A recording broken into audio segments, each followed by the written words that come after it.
Welcome to the SourceLife Show. We feature the latest knowledge from experts around the world on living your ultimate life, covering all aspects of mind, body, spirit, and explore the latest thinking in personal growth and development.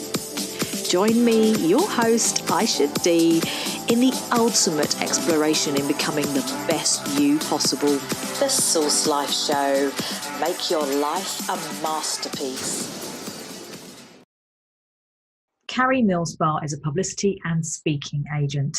She assists her clients in being seen online, in the media, and on stage with her public relations, marketing, and speaking agency. She's also a public speaker herself, best-selling author, and designates most of her time to empowering her audience in entrepreneurship, leadership, and business. As a serial entrepreneur, she started up multiple businesses over the years and thoroughly believes that in order to be known, you first need to be seen, which is why she started her two agencies. So please welcome to the show, Karie. So you're a publicity and speaking agent. So how did you get into that? Well, it's kind of interesting. Life just kind of keeps pulling you in directions. And I believe as women, we change our mind a lot. So give yourself a lot of room to do that. In fact, I coach my clients to do that too. Just stick to your name for a brand because you're going to change what you do. That's just what we do. Wow. But I'm trying to think what year we're in. 13 years ago, I started wellness coaching. So I started there, got my holistic nutrition degree, and just kept evolving. I just knew I wanted to help people. You get that urge to, I want to put my super cape on and make the world a better place. How can I do this? Where do I play? And at first it was, let me heal people holistically. And I played in that realm for a while. But it was when my daughter was little. She was just a baby at the time. And it was more of a hobby, not a business. And then life happens. You get a divorce. You move 2,000 miles away from everybody you know and love and start over in a whole new city in Las Vegas. I'm from Michigan originally. So I started working for a business coaching company called Action Coach, which is the world's largest business coaching company. I believe they're in over 70 countries now. And I was his publicist, the founder of the company. So I kind of played in that arena, and then I learned the business coaching side, and I learned all the marketing stuff. And then I decided to jump ship. Eventually, you kind of cap your earnings and your growth potential in corporate and you jump ship. And I was a single mom. So I did build my business on the side while I was kind of doing that exit strategy play that many of us have done where we're like, is this smart or not? And you sit on the fence for a while and eventually the fence starts to crumble beneath you if you don't jump. So I've learned, or you could say the rug gets pulled out from under you. Eventually things at the corporate started to deteriorate. Your job starts to get taken from you, or you get demoted, or things happen. I'm like, okay, it's time to do this. And I launched my business in 2014 and haven't looked back since. And I've really just taken kind of everything I've worked with in the past and kind of mixed it together. And next thing you know, I have a PR company and a speaking agency. You know, it kind of is a mix of everything from my past, to be honest. Wow. So it sounds like it really kind of evolved as you kind of grew. Yes. Which is why you want to always give yourself room for growth. Yeah. But don't be afraid to grab what you've learned in the past either. Sometimes we're like, but I already did that. And I did that too. As a publicist, I was like, do I really want to work in publicity? But I would always worked with public figures and I would help them with their speaking engagements. And I thought, well, they kind of need the publicity too. And you've done that. So don't be too proud to grab from your resume. Yeah. You know, and it obviously sounds like a formula that works for you because now you run two companies. Is that right? Yes. Two separate brands. Yeah. Super fun, but they work synergistically together. So it does make sense. Trust me. No, absolutely. So, and you're also the founder and CEO of 5-star keynote speakers. So can you just sort of talk us through that? What is it that you do there? Well, this is kind of an interesting agency. I try to be the bridge. Something kind of showed me that I needed to create this bridge for entrepreneurs and public speakers out there. Roughly about, almost not been 2 years yet. So going on 2 years. Again, coming from that speaking realm and being a publicist for a well-known coach and entrepreneur, I had worked with people like Les Brown, Darren Hardy, and all these big names, T. Harv Eker, Jeffrey Gitomer. There was just so many. And it was just every day that you pull these big names onto stages and pay them, a healthy sum of money to speak. And then I play in the entrepreneur world, and all my friends are coaches and consultants and, out there, light workers, making a difference on the planet. And they're speaking for free. And I'm like, well, why are you not playing over here in this keynote paid speaking realm? You can, obviously there's promotional speaking. There's lots of different ways to speak, and to speak to sell. There's many different ways to do this. Yeah. But very few seem to have had grasp that they could actually get paid $10,000 and higher to speak on stage. It just blew their minds. So I thought, you know what, I'm going to be the bridge. I'll be the bridge that creates this possibility, groom these speakers to get them ready for the stage, and how to really represent themselves as a professional speaker and get paid those big bucks. So that's where it came from, literally. And that's obviously is another key component of the work you do is around authenticity, which I guess is where these kind of clients sort of come from naturally. Yes. Yeah, I'm kind of an anti-diva kind of girl. I'm all about marketing from the heart, more or less, through your stories, through who you are as a person. There's a lot of people that have mastered their craft that haven't mastered their marketing. And there's many that have mastered their marketing and have zero craft. Right. They're just really good at smoke and mirrors. And then you purchase their program or you hire them, and there's not much substance there. So it's finding that ideal mix. I really truly believe in order to be known, you have to be seen, which is why our PR company and our marketing company really helps people get their brand out there. But again, it goes back to that authentic side. I only work with people that have a real story, that really want to make a difference. Those that are just, kind of hogging the spotlight kind of personalities, that's all they care about, versus the actual substance behind all of it. I don't work with those types. I'm an anti-diva girl. Like I just want to put that out there. Divas not apply, right? Yeah, that's right. No shallowness here, only deep divers. In my mind, kind of public speakers tend to be extroverts, but am I right about that? Or how do you handle the kind of introverted speakers? It's interesting. Right before I work with anyone, I have them take a profile assessment. I use the DISC, which is something Tony Robbins uses as well. Yeah. It's something I'm certified in. So I can see a graph quick and know exactly what type of person that is. And I can consult them better. Right. Generally, you're right. Most people that don't mind being on stage are public speakers. I had 3 years of theater, and I've done plays. I am a pastor's kid. My dad had me singing on stage as a little girl. So the stage is comfortable for me, but I also am that girl that you put me in a networking event and I'm like, oh, it's like torture. I had to go make small talk with a bunch of strangers. Yes. Everyone pegs me as a social butterfly. I'm just not that person. Yeah, I'm not. I'm the opposite. I would rather stay home and binge on Netflix. Oh, I love it. But I'll take the stage anytime. If it's going to save somebody's soul, and that kind of, that pastor's kid mindset, if I'm going to help a life, I'll get out there and do it all day, every day. So it just depends on the person. There's a lot of introverts that are actors, public speakers, many of them, believe it or not. There's quite a few that are out there, and some that are just that extroverted personality. They just like to talk. They may not always have something worthwhile to say. I have to be honest. It's literally put the spotlight on me. I have something to say, whether you want to hear it or not. Right. Right. Whether it's relevant or not, doesn't matter. So just being honest. So what's some of the biggest challenges that you've had with the kind of the introverted speakers that you probably work with? Well, it's interesting. I have to go really deep on anyone that's got any fear of public speaking, which I believe 94% want to be in the audience. Yeah.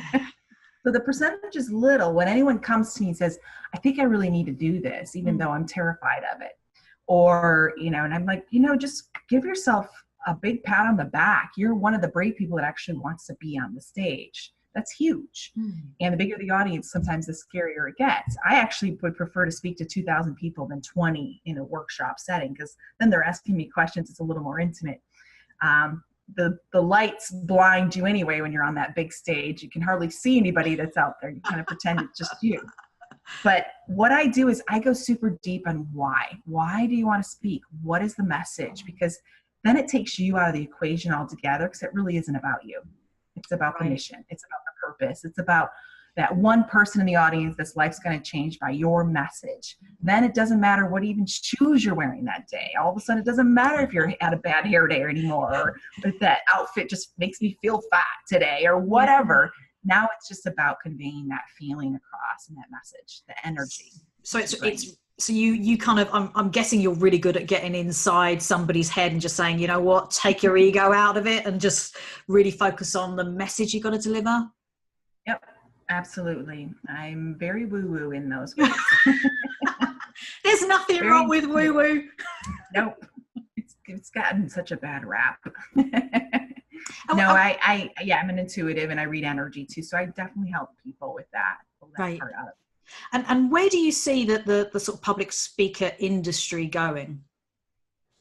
Well, I believe there'll always be a demand for it. You hear all this talk of people are losing their jobs to robots. I really know that I don't think we're going to have that problem. I don't think there's going to be some automated machine out there that's going to take away from the energy a public speaker can go. I truly believe, if anything, it's very much like the coaching industry. It's kind of exploded. Everyone wants to do it. Yeah. It feels like as you jump into an industry, you look around and think, oh my gosh, everybody's doing this, where before you might have thought it was a great idea, and then you realize, you're just playing in your own pool. That's it. You're in the right playground if you feel like everyone's doing it. You're with your tribe. But realistically, again, it goes back to the percentage of people that have the balls to do it, literally. I don't think that's going to change too much. So it's saturated, but not oversaturated. It's to the space where people are seeing, if I want to make a difference, I'm going to have to get out there, whether I like it or not, whether it's comfortable or not. And again, if you're hidden, you can't help people from hiding in a closet somewhere and just hope they read your book. Yeah. Hope they see the post that you made. You've got to put that energy into it. It's just necessary. And one of the things that you one of your businesses, obviously with the marketing and the PR side of things, is getting visibility and eyeballs. Yes. Yeah. When I promote somebody for a speaking event, I was noticing, obviously, that meeting planner is going to do their due diligence and go and Google the person and kind of see if what Karie says is true and if everything's kind of congruent in the messaging. So I want them to see as much visibility and credibility as possible around that speaker, just to, again, reinforce the fee that we're asking for. We want to make sure this person truly is who they say they are and they've got a speaking brand and so on. So we work with that part too. That was, a bridge we created where others were coming to me saying, I don't have a speaking reel yet. I don't have that presence or a press kit. No worries, we can jump in and create that for you. So again, gets them to the stage. I just want to see people really live out their purpose. Yeah. And I like the ripple effect I get to create. I may not always be the one that's speaking on stage that day, but I know I put somebody on a plane that's going to do it. Wow. I don't have to always be the one doing the work, but at least I'm getting it out there. So do you actually get people gigs as well, or is that? Yes. Oh, that's exactly what we do. Yeah. Wow. Okay. Yep. We're speaker pimps. That is a quote card right there. I know, I need to put that on a business card. We are the speaker pimps. All right, fantastic. I love it. That serves a purpose. Your station. You're listening to SourceLife Show. You can find us on iTunes Radio, Roku TV, YouTube, SoundCloud, and iHeartRadio. You can also find us online at sourcelifeshow.com. Your station.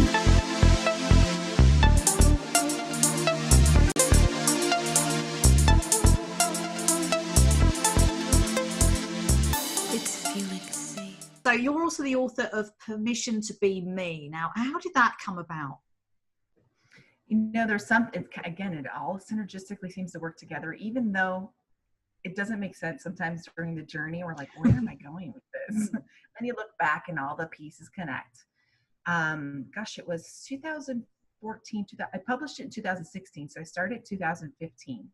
And I kept seeing this repetitive nature in my clients. Most of them are female. Right. And a lot of them wanted to make a difference, change the world, but didn't have the confidence to really, truly do it. There's so much that shows up as women, especially. Can I even juggle all of this? We have more fear of failure than men do. What are people going to say about me? What are they going to think? I had some clients that wouldn't even get in front of a camera to take a photo shoot for their brand.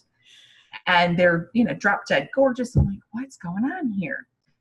And then I thought about it. It's really the self-esteem situation. So permission to be me came to me in the middle of the night. It was 2 a.m. I couldn't sleep, and it was just coming at me.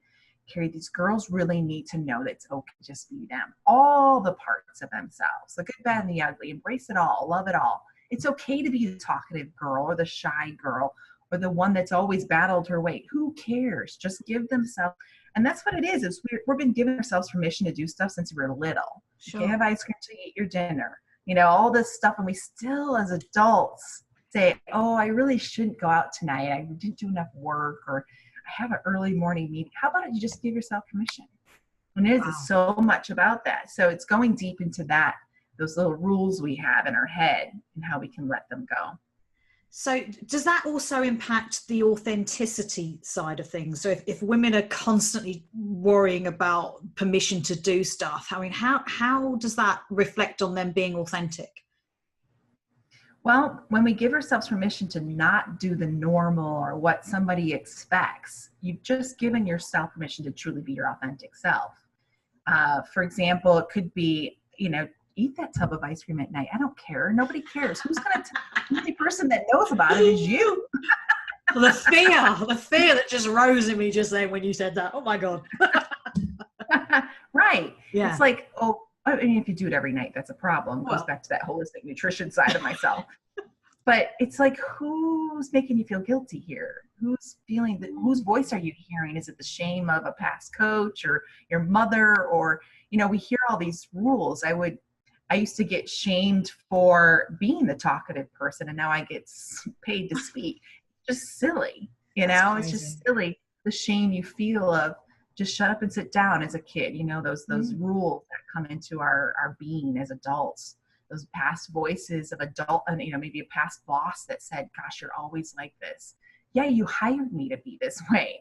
Right. I used to get shamed in my past corporate environment. You're always talking to people. You're paying me to promote stuff. What do you want me to do? The irony. I'm paid for these relationships I'm creating. It's like, stop. But people, if you're something like a person, for example, I love the book by Debbie Ford, The Dark Side of the Light Chasers. It talks about shadow work.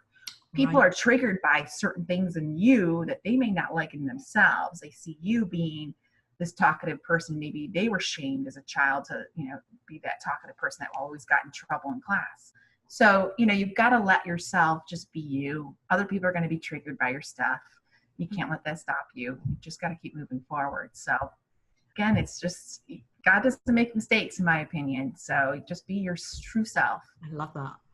It almost sounds like the whole process is like therapy almost. I mean, it's kind of, it sounds like once people kind of go through the systems that you have to get them on stage and break through all of their barriers and their fears.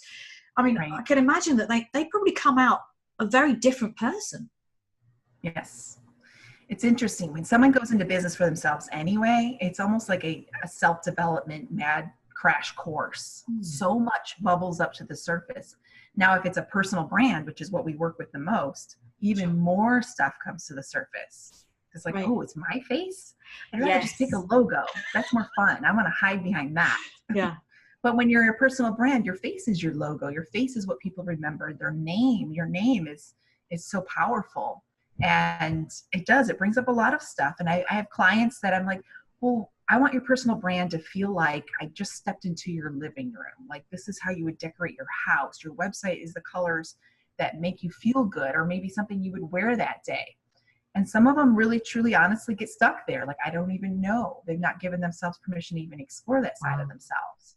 And it's sad, especially again, as women, I don't know what I like. I've never been asked. I've always been living through other people or pleasing others around me. So lots of that deep stuff shows up. Sure. And obviously, as you said, as women, I mean, it's part of the process as you grow and you have you potentially get married and have a family. It's all about giving to somebody else. And then when your family leave the nest or you split with your partner, it's kind of, well, who am I? Right. I don't know what shows on TV I like. they literally don't. We always watch This Is a Family. Yeah. Well, or you know what you like to eat. Yeah. You've always cooked for somebody else. So there's obviously a huge market there for women who are just I guess, exploring who they are after a certain period of their life. Right. And that was me too. I was with my ex-husband since age 15 to age 34, so 19 years. And I was always trying to please somebody outside of myself, whether it was my dad or my husband, or what is somebody going to say? What job should I have? What person should I marry? And that need to please is so toxic. Sure. I think there's a book called that, The Need to Please, or is a disease or something along those lines. And it's true. And you just eventually, and that's how I snapped, and I just left everything, walked away from 4 properties, 10 acres of dreamland, took my daughter, moved 2,000 miles away from everybody I knew and loved because I lost Karie. It was like this, a survival technique of, where'd she go? You know, I can't find even pictures of myself. I couldn't, it's like, where did I go? I disappeared. And it is scary. And many women do it. Many. I know I'm not alone. Yeah. So it's almost like, I mean, I don't want to say a midlife crisis, but it is almost like, you know, it's like a kind of female version of the traditional midlife crisis, where we kind of go through that process of finding ourselves, I guess. Very much like that. In fact, a lot of people pegged it as that. And I thought, no, I need to run away and find myself. You know, where'd she go? You know, I remember flipping through some stuff from 8th grade. It was like a little mini vision board of all my dreams. And I remember going through that, and something just hit me like, oh yeah, I had goals and dreams and aspirations. Where did it go? And you do panic a little bit. I mean, I was 34. It's not like I was 54, but I was 34 at the time. And there's a part of me is like, crap, I don't have a lot of time yet to rewrite some chapters in my life.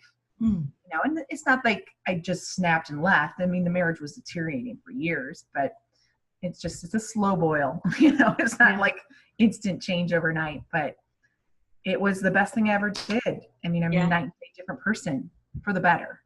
And I never would have come out of my shell. 10 plus years ago, I would never have done something like this even. Speaking was terrifying. My comfort zone was teeny tiny. Little bubble I lived in, little suburban bubble. In your little shell. Yes. And now Now it's like, how big can I play? The sky's the limit. Fantastic. And now, a word from our sponsors. This is SourceLife Show, with experts from around the world in mind, body, spirit, personal growth and business development. We broadcast across America every Wednesday and Friday, and on 195 countries around the world. For your chance to put your business in front of thousands of Americans, visit sourcelifeshow.com/sponsor. That's SOURCE lifeshow.com/sponsor.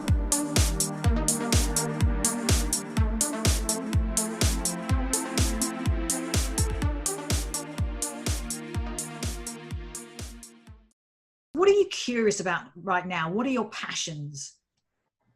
Well, more than anything, it's kind of interesting. I was doing a lot of startup business coaching last year, and I kind of let that go. I was doing group programs. I'm the type of person that would rather go all in with one person than spread myself thin with a bunch of people. It's just who I am. And I knew over time I needed to just be more with one-on-one VIP clients versus a big group. Okay. And going forward, I'm helping my father write his first book at age 78. He'll be 79 in November. So that's kind of a little passion project on the side with dad and daughter. And I need to keep writing. I'm such a communication junkie. If I'm not writing for a client, I need to be writing for myself. So going forward, the sky's the limit. I love journalism. It's kind of interesting how life goes full circle. And I'm sure you've seen it in your own life too. When I was 18, I was in a pageant, and I only wanted to be in this pageant. And it was a big one. Talk about jumping all in with your first pageant. It was Miss Michigan United at the time. It was in 1992. And I only wanted to go because there was a scholarship for Specs Howard Broadcasting School. And I thought, gosh, I just want to do journalism, and I want to get into that media stuff. And then life happens. You know, I didn't win, obviously. And I just kind of, you just do the pattern of get married, do all the little, check the little boxes that life's supposed to, you know, you're supposed to do in life. And then I'm back into media again. It's just kind of interesting that I'm there anyway. If I could do a 2020 journalistic type of, you know, that 2020 show or some type of journalism or some type of media on TV, I'd be the happiest person on the planet. So the more I can play and telling stories, if they're either mine or someone else's, that's where I see myself going. I really do. Just what else is next? You know, I wake up every day like, what else is possible? How can this be the best day yet? You know, and just keep your mind open because you never know where it's going to go. Wow. So it sounds like you're quite flexible with that as well. So just allowing whatever happens to happen. Yes. Fantastic. As long as it's in alignment with who I am, it's not breaching that, my core values, then I'm open. Sure. It's fun. When, especially the universe does this all the time. It hands you this door you didn't even know you wanted open. You're like, I guess I should go through this, see what's on the other side. Yeah. And then it just keeps getting better. You know, you just learn to trust your intuition. Yeah. And with regards to, again, back to the public speaking, who do you really rate as public speakers? I'm going to have to throw that one out there. Like, who do I think is a real public speaker? Oh, yeah. Oh, that's, like that's really, yeah. Who comes off as a really like a quality, authentic speaker on stage? Well, I've had the blessing of seeing many people speak. And when a person comes to you, of course, naturally, all I've really got to go by is maybe a video or two or what they've got online. Seeing them speak in person, of course, is a lot better. It's the backstory of a person that makes a good public speaker. What's your story? Everyone's got one, so I'm not going to pick on anybody today. Everybody's got one, but are you willing to share it? Because sometimes it's that one story you don't want anyone to know about that makes the stage presence so much more real, makes you more relatability. Goes back to Brene Brown and the whole daring greatly kind of talk, and that vulnerability creates connection. If you're not willing to share that story and you're just talking about the surface stuff, you probably won't get as far in the speaking industry. It's when you go deep with the scars that have already healed. I'm not asking anybody to come forward and, you know, use the stage as therapy and they're bawling their way through their story. It's when you've already healed it. You know, when you can tell your story without crying, it's now just fact. It's not as painful. The wound's healed. But it's just, again, it goes back to, you've got to understand and love yourself for whatever that wound was, that now you can somehow get somebody else over that hump in their life, whatever that obstacle looked like. It could be anything. Mine could have been divorce, you know, or whatever that looked like. Healing through those processes. Gosh, that's a drama series all by itself. And if you can share it authentically and help others get over that, you know, obstacle as well in their life, it's worth it. It's all worth it. Nothing's in vain. So I truly believe a good public speaker's got serious depth to them. That's okay. They know it's not about them. It's about the message going through them. Yeah, absolutely. Those are the real people. Those are the ones that move the audience, in my opinion. Yeah. And I guess that's the key, right? It's really connecting with the audience, regardless of how good an orator they may be or how they look or whatever. It's that connection that you get on stage. Right. Yeah. Those that are super polished and scripted generally don't, the audience can't feel them. It's like, again, it's the energy thing. I've seen where many have been super polished right down to, you could tell it was exactly what they said in their last 10 talks, right down to the pause and the sigh and everything. And then you'll get someone come up behind them that just starts off with whatever, very authentic, off the cuff, real personality. And the audience will lean in, they'll engage, they'll laugh, they'll cry, they'll connect. So some people think they have to be super polished. We can feel you. Everything is energy. Never put it past us. Yeah. We can feel a person. And I suppose as well with women, again, you've got the energy thing is even more important. Yeah. Yeah. We're very good at picking that up from each other. We can be more empathic. Yeah. We're little sponges of energy. We're like, no, she's fake. That story. I'm not watching this. I'm out. And what do you wish you'd know when you'd started out yourself? Oh, more. You know, more than anything, especially as an entrepreneur and a single mom, you're really truly relying on the unknown. And there's no room for fear. There's zero room. In fact, that's a part of another book that I'm writing, is you can't have a plan B. You have to go in all in, plan A, and that's it. Burn the bridges. Wow. You've got to do this. Because as soon as your mindset starts to go to what if, your energy's already there and you're in the gutter again. It's like, darn it, I didn't want to be there. You've got to be every day. The strongest muscle you can work is your faith, flex your faith muscles and your mindset. That's the only thing. Otherwise, I would never have lasted. I've been right back getting a job, the next year if I hadn't really worked on that part of myself. Because when the going gets tough, you're like, is this really worth it? When that client doesn't pay or something happens or you lose a client or these little things that happen, you're really relying on that income to pay just the roof over your head. Again, I have a 14-year-old daughter, so I'm rational about this. This wasn't something that just kind of woke up and decided to do. So I think more than anything, it's just relying on no room for fear. Not today. Don't have time for that. Wow. Go back and look at all of your other wins and go, yes, I can do this. Look at, I overcame that. I overcame this. Yeah. I can do this today. And it sounds like faith is a really important part of your day as well. So do you have a kind of practice that you follow every day just to kind of keep you on track? Or I do, and it's not every day that you do that. Sometimes you wake up and life just happens and you just start to react instead of being proactive. And I've had those days. But when I can, and my daughter started high school this year, so I was a little spoiled beforehand. She literally walked to school before. So I would wake up with a kiss on the cheek by mom and she'd take off, so easy. Now it's 6 a.m. driving her to school, good old high school. So I drop her off and that's my me time. It just I sit at the kitchen table with my coffee.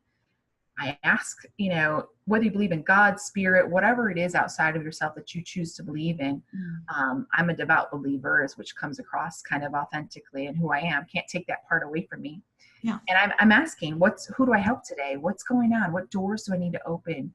Talk to me through, is it a message, an email, intuition, downloads, whatever it is. I want to be open and aware of what's next. So how can this be the best day? What else is possible? All those affirmations I say to myself. Wow. And that's how I start the day out. When I don't have those mornings to myself, or I don't have at least that 10 minutes in the shower, it doesn't have to be long, of just talking yourself through the day and asking questions to the universe. How do I make this better? Or what else is possible? Yeah. I notice those days don't go so good.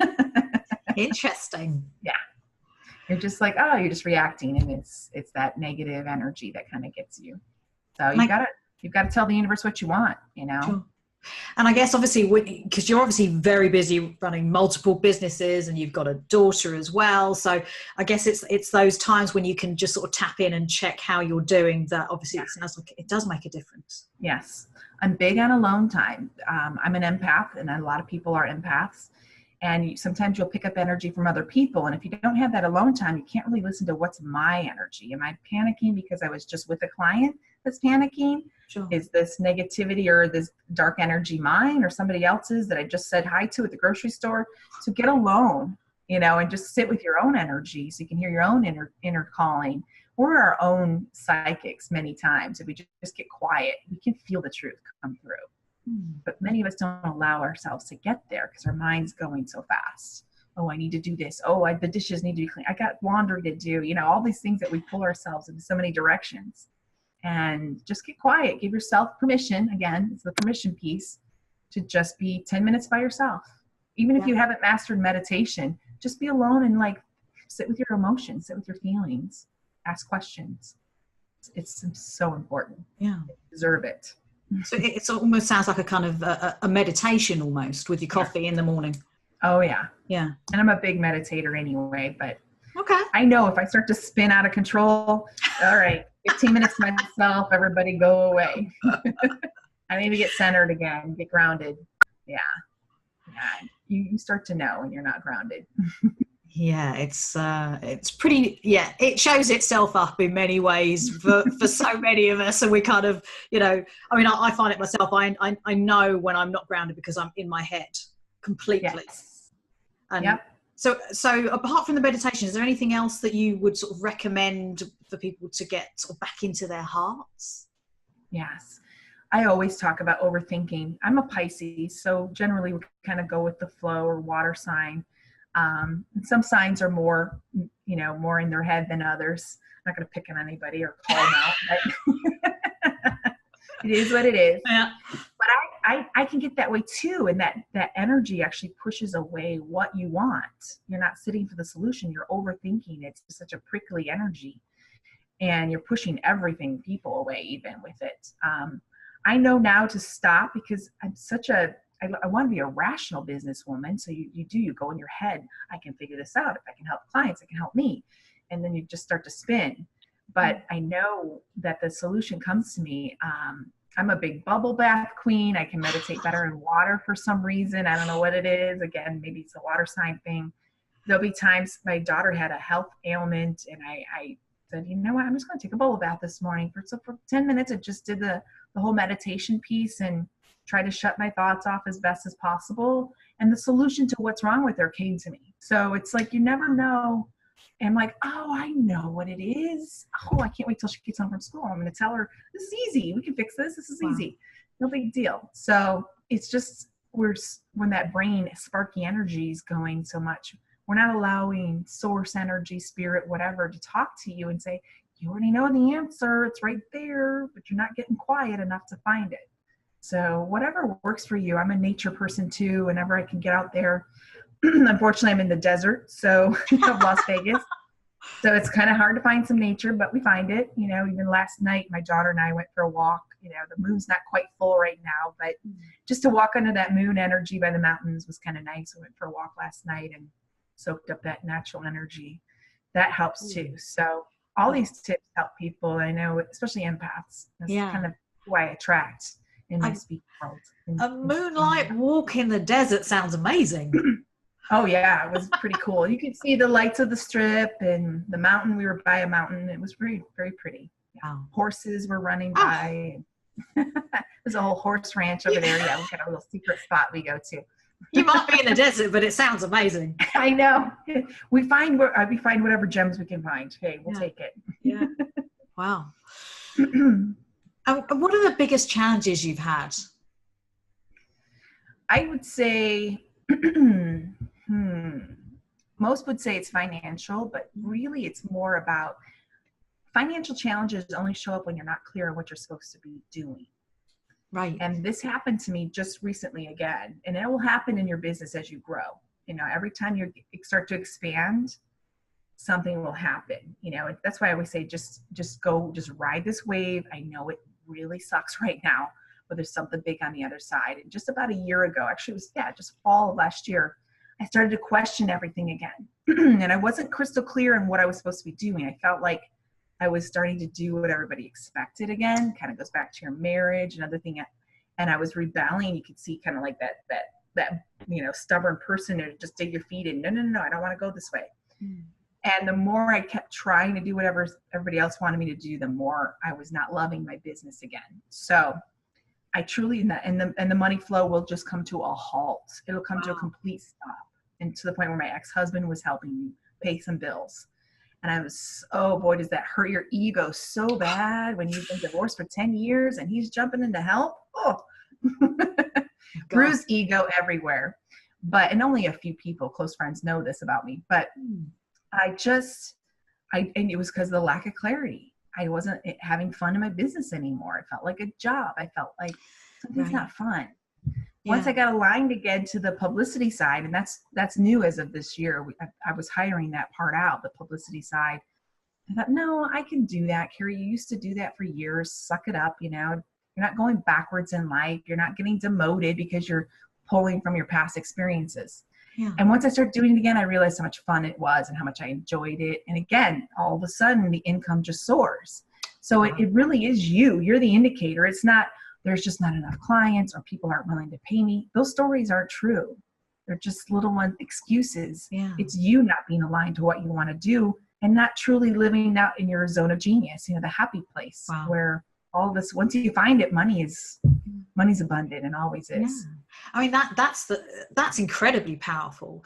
And it sounds like it's almost a case of if you realize that you're not enjoying your business or that's kind of the key indicator. So really kind of Yes. finding your passion again. Yes. I'm a big follower of Abraham Hicks. So I believe it was Esther Hicks that was talking about if you have more than one business and if one isn't fun, it'll pull the other one down. And that's where I was. Wow. Where I had the coaching, I just wanted to let go of that. I wasn't happy working with startup clients anymore. It was very draining. It felt like I was running multiple businesses all across the planet, repeating that startup cycle over and over and over again. And I had to let it go because it wasn't fun anymore. And it was pulling both agencies down. So I had to reinvent myself a little bit this year and kind of make that announcement. I'm not doing this anymore. That's the final program, ta-da, doors closed. But I took it to heart. I was like, she's right. Something's not happy. There's no happiness here. And I truly believe if you're not having fun in your business, you're doing something wrong. You're doing it wrong. You're supposed to. Otherwise, you should just go get a job. Your business should light you up. It really should. Yeah. And if it's not making money, something's up. And if it's not fun, because your energy, your vibrance, your vibrant energy is going to make the difference in the world anyway. We always need to raise our vibration to attract better stuff anyway. And if you're coming in like this, down here, the bottom feeders are at, you're only going to attract more of that. Bottom feeders. You're like, I don't want to be down here. I want to be up here where all the good stuff happens. Why am I attracting all this bad stuff, this negative stuff? Yeah. We learn as we go, which makes us good mentors because then we can kind of teach someone else the way, what potholes to avoid on the journey and so on. Your station. You're listening to SourceLife Show. You can find us on iTunes Radio, Roku TV, YouTube, SoundCloud, and iHeartRadio. You can also find us online at sourcelifeshow.com. Your station.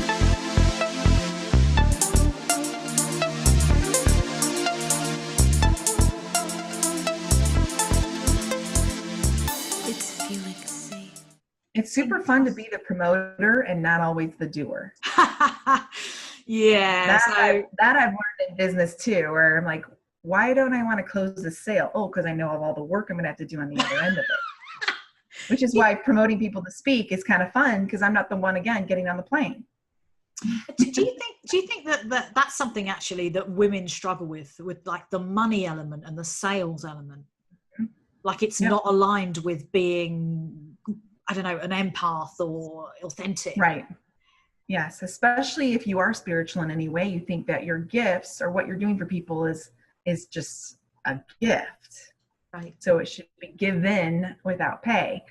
But the universe laws don't like that. There's no balance there.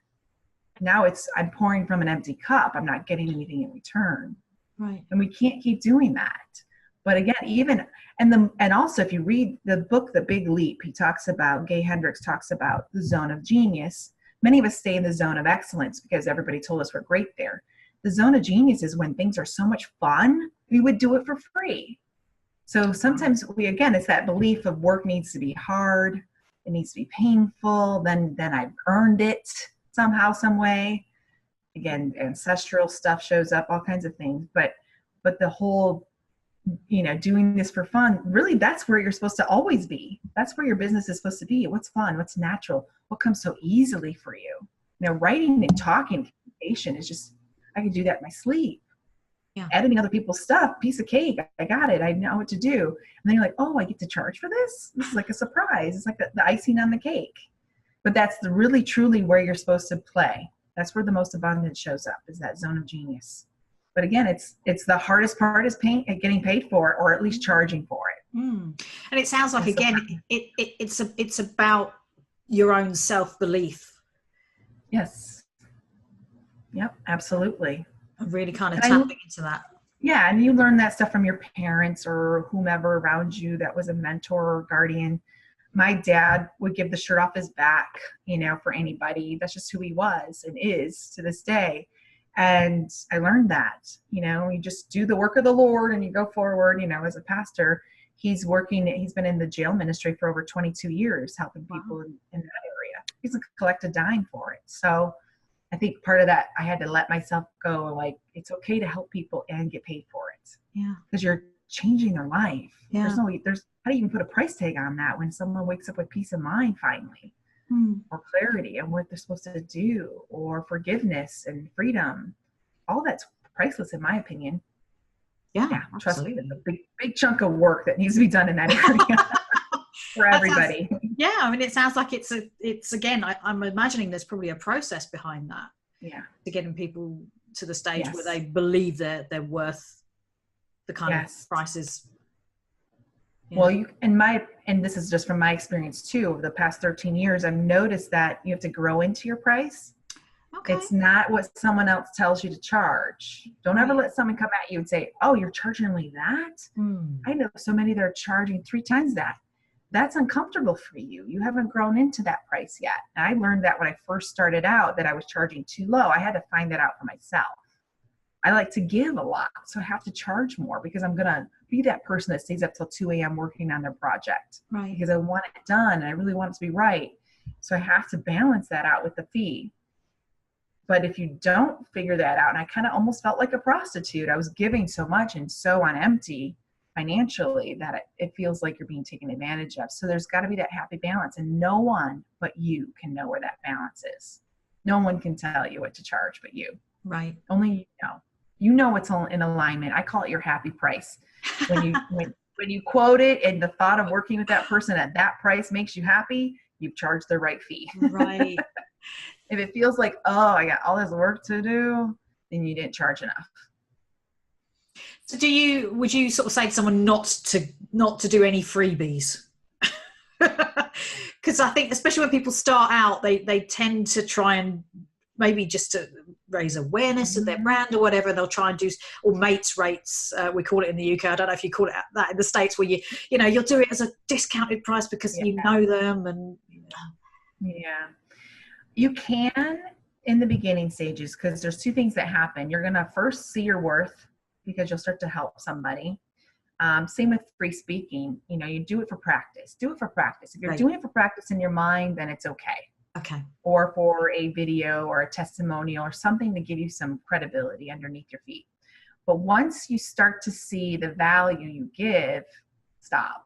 And I'll be honest, those that get free advice usually don't take it. It's free coaching. They have to have some skin in the game too, or they're not going to do anything with it. Yeah. They just kind of take it as, oh, it's just a girlfriend at coffee telling me what to do. It's interesting. I'll think about it. But if it's a coach, somebody they paid a lot of money for, they're going to do it. They're going to value it. Yeah. Yep. Yeah. They want their money's worth. It's interesting. It's one of those things that I've noticed through like the work that Tony Robbins does or Deepak Chopra do. They always talk about, you're investing, that's in a lot of cases, it's a significant amount of money into a program. And they always say, if you're not going to follow through and do the things you've been told to do, you're wasting your money. Yes.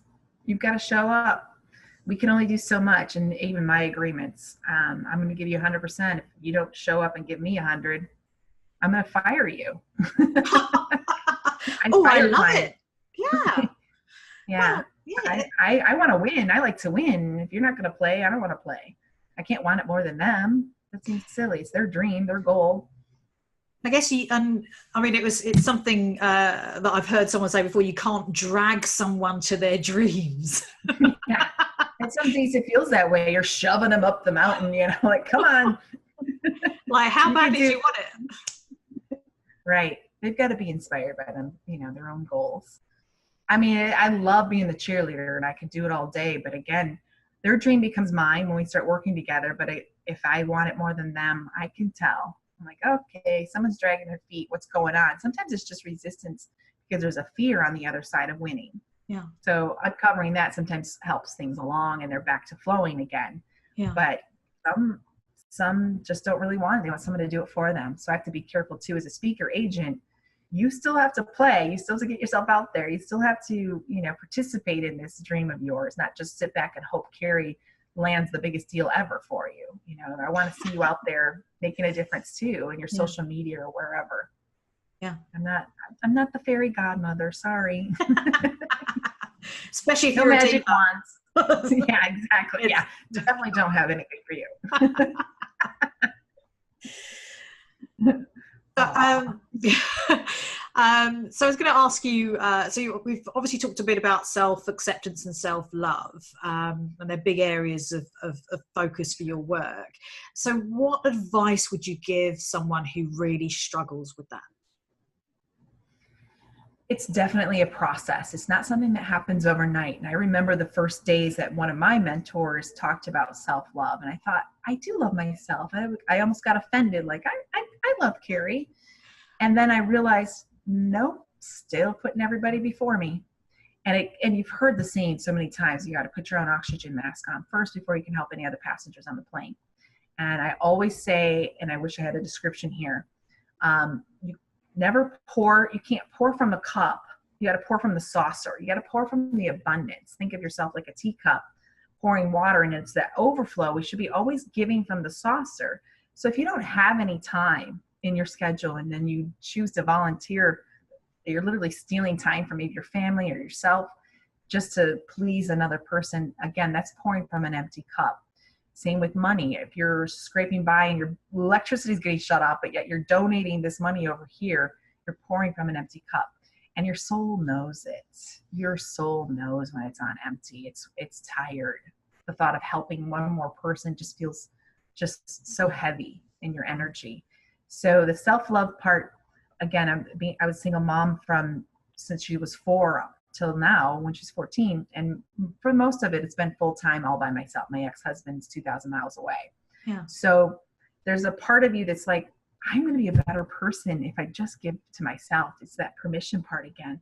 If I just take a day to myself, get a massage, hang out with me, whatever that looks like, and just fill my cup, I'm going to be so much more happier.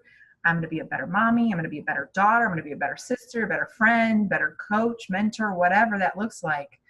And then if there's a part of it, it's like, this isn't even about an option. This isn't selfish. It's survival. Right. And then giving yourself that permission to schedule Karie days. I have them all the time. I dated a guy forever that was like, oh, is today Karie day? Yes, it is. I'm starting the day with the bubble bath, and then I'm going to work my way to my favorite coffee shop, and then I'm going to do a massage and a pedi, and then, read my favorite book. I'm going to sleep as long as I want, and it's just, and he knew, oh, she's going to be like a brand new person by tomorrow. So you got to do it. And now I look forward to that. I love those little treats where, again, I'm going to refer to this book again. It was so enlightening for me, that Debbie Ford book of The Dark Side of the Light Chasers. I remember reading something that she wrote about cooking a meal for one and setting your place setting, like if somebody was coming over with your fine china. And I remember that voice in the back of my head, well, that's a waste of time kind of feeling, like, why would I do that for myself?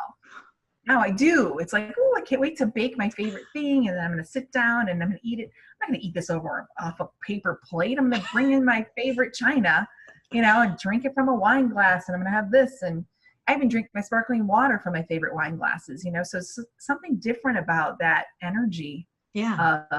It seems practical voice. You got to shut that one off and go, no, I got to show the universe how I want to be loved. So I got to show them. If you want others to meet you there, you've got to show them first. Yeah. And they follow suit. So it's a process. It's such a process. Yeah. But just take off a little bite at a time. I love that. That's brilliant. So it's like really enjoying the moment, like whatever it is you're doing. Yep. And I've gotten so good at training myself. If I'm not present and I'm not happy where I'm at, something's up.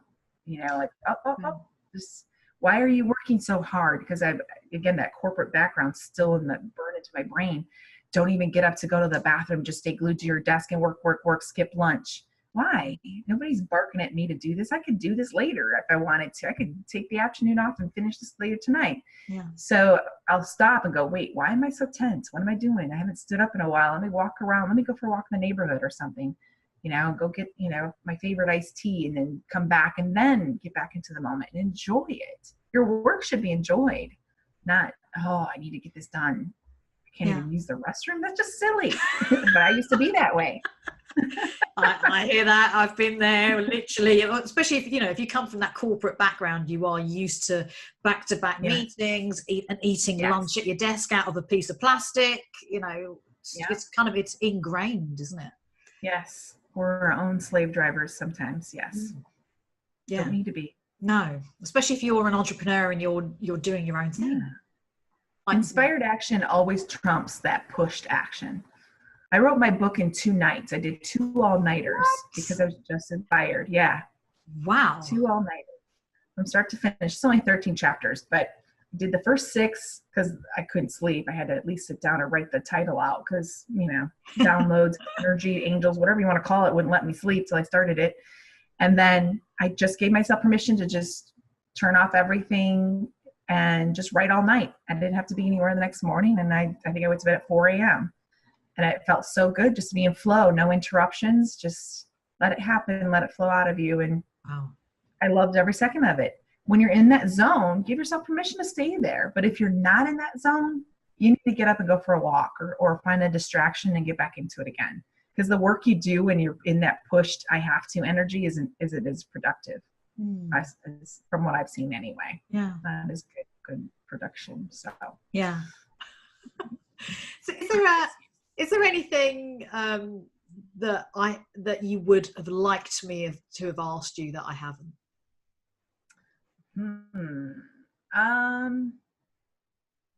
I think probably just to tap a little bit on the entrepreneur side. Okay. We've all been wired to be an employee. I mean, our schools start that. We literally start to work for someone, pick a craft, try to fit your little round peg in a square hole. And that's what we've done most of our lives, is try to find which box we fit in.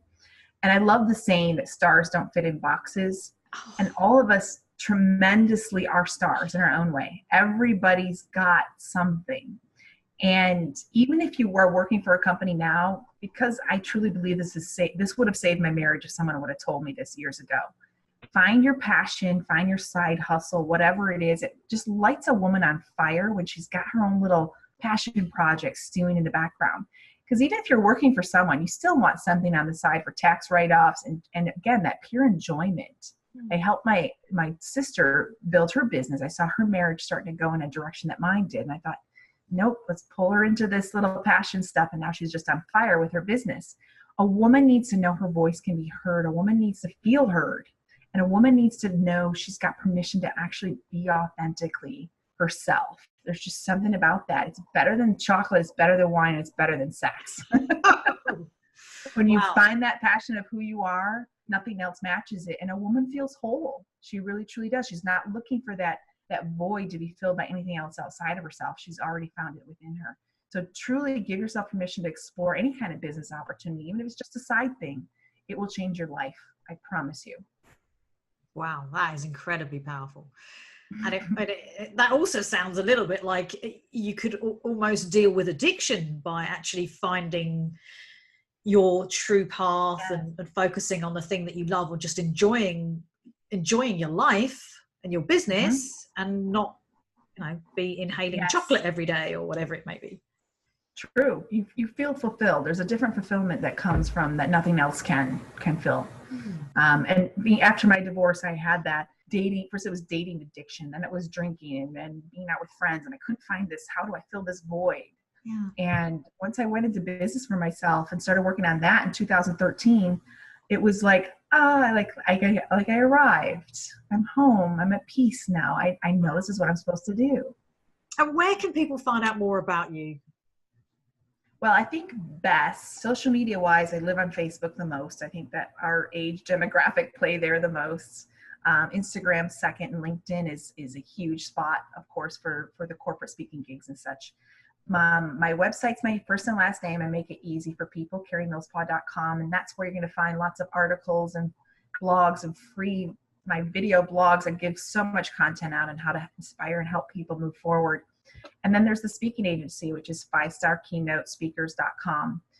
Thank you, Karie. Really appreciate you coming on the show today and giving us such a wealth of information. And obviously I'll put the links up on the show to your site as well. So I really appreciate your time. Thank you again. Thank you so much for joining me, your host, Ayse D, on the SourceLife Show today.